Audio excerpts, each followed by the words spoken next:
Saya mau tanya, antum udah nikah? Masya Allah. Kalau boleh tahu nih, apa yang menyebabkan antum milih istri antum sekarang? Cantik, Masya Allah, cantik luar dalam. Masya Allah, mantap nih ya. Rasul Sallallahu Alaihi Wasallam mengatakan tungkahul mar'a li arba'. Perempuan itu dinikahin karena 4 perkara biasanya. Yang pertama, li jamali, karena kecantikannya. Orang biasanya menikah yang pertama itu pandangan pertama. Waduh, saya nggak kuat Ustaz.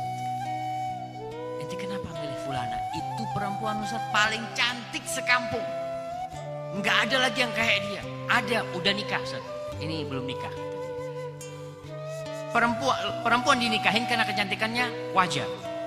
Karena memang manusia memiliki nafsu, memiliki syahwat, dan dia melihat kepada kecantikan untuk menikah. Yang kedua, lima liha.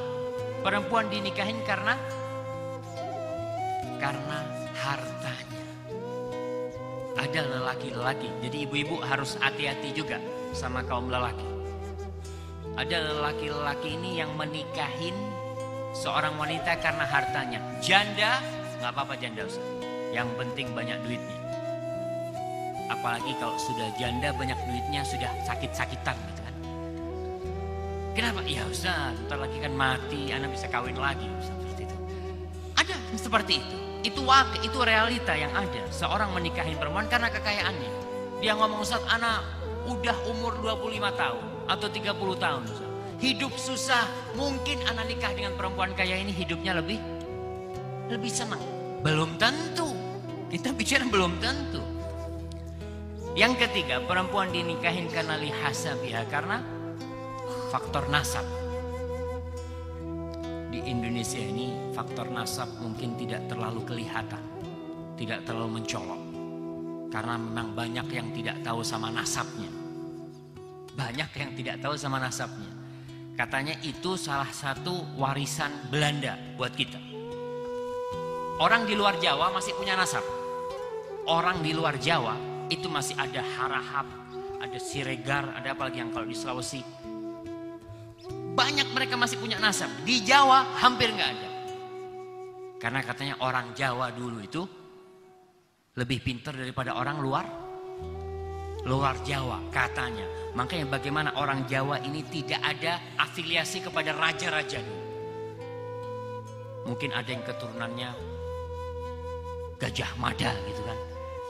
Kan Gajah Mada di Jawa gitu kan. Jelas keturunannya di Jawa. Atau keturunannya raja-raja Jawa pada waktu itu. Itu katanya dihapuskan katanya. Makanya saya mau tanya nih. Tanya antum. Antum namanya siapa? Nah. Oh, antum, tayyib, fadal. Abdullah bin Abdurrahim bin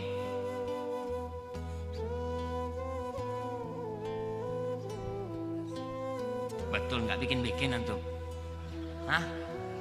Adalah pokoknya kan? Ya ada, kakeknya pasti ada lah. Nah, ini yang ingin katakan, nasab ini di Jawa kadang-kadang kurang dijaga. Padahal Islam itu benar-benar menjaga nasab. Bahkan Rasul sallallahu alaihi wasallam mengatakan, ta'allamu min ansabikum ma tasilu bihi arhamakum. Pelajari nasab kalian, pelajari. Ini perintah dari Rasul sallallahu alaihi wasallam, suruh pelajari nasab kalian. Untuk apa? Supaya kalian bisa silaturahim. Supaya kalian bisa silaturahim. Silaturahim ini sekarang sudah rusak di Indonesia. Yang ada silaturahim berangkat ke rumah temennya, ana mau silaturahmi. Kemana? Ke tempat sohib. Ke tempat sohib mah bukan silaturahim. Apa kalau ke tempatnya teman? Ziarah. Ada orang ngomong, ana mau ziarah ke tempat antum ya. Dia bingung. Emangnya kuburan rumah ana? Ada ziarah gitu. Soalnya yang ada di pikiran masyarakat ziarah itu ke kuburan gitu kan. Padahal tidak. Ziarah itu ya ke rumah teman kita itu ziarah. Tapi ke rumah kerabat kita itu silaturahim, menyambung rahim. Kita kembali kepada hadis ini, bahwasanya wanita dinikahi karena nasabnya yang mulia. Mungkin dia keturunan Rasul sallallahu alaihi wasallam, mungkin dia keturunan raja-raja, keturunan orang terpandang, darahnya biru, Ada yang dokter di sini. Ada nggak darah biru itu? Entahlah.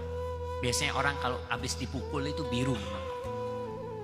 Apa itu yang dimaksud darah biru? Wallahu a'lam bishawab.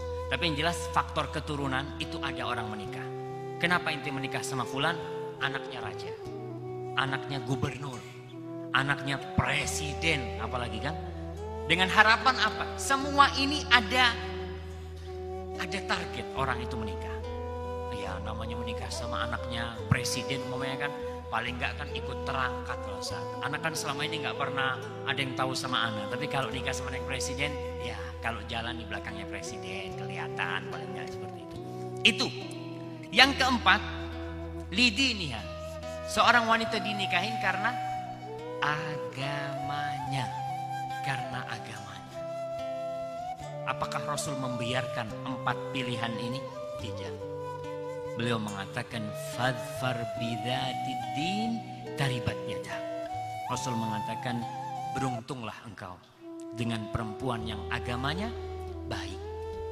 Taribat yadak, selamat. Selamat. Kalau kau memilih dari keempat sifat itu, yang agamanya baik, hidupmu selamat. Kira-kira ada nggak perempuan yang memiliki 4 kriteria itu? Kaya, cantik, anak orang terpandang, dan agamanya baik. Ada kira-kira? Langka, kayaknya itu sudah masuk di apa? Jenis bukit ya. Tapi insya Allah masih ada ya orang yang seperti itu walaupun langka. Jarang sekali. Terus kalau umpamanya cantik, kaya, agama dan keturunannya nggak baik, jangan dinikahi. Nasihat Rasul SAW, jangan dinikahi. Itu kalau ingin hidup kita tentram. Kemudian Ustadz gimana nih? Perempuan jelek, nggak cantik, miskin, keturunan orang biasa-biasa, tapi Ustadz agamanya jangan ditanya Ustadz. Hormatnya dia sama orang tua, akhlaknya mulia. Nikah nggak? Jelek Ustaz. Hah? Bismillah, nikahin.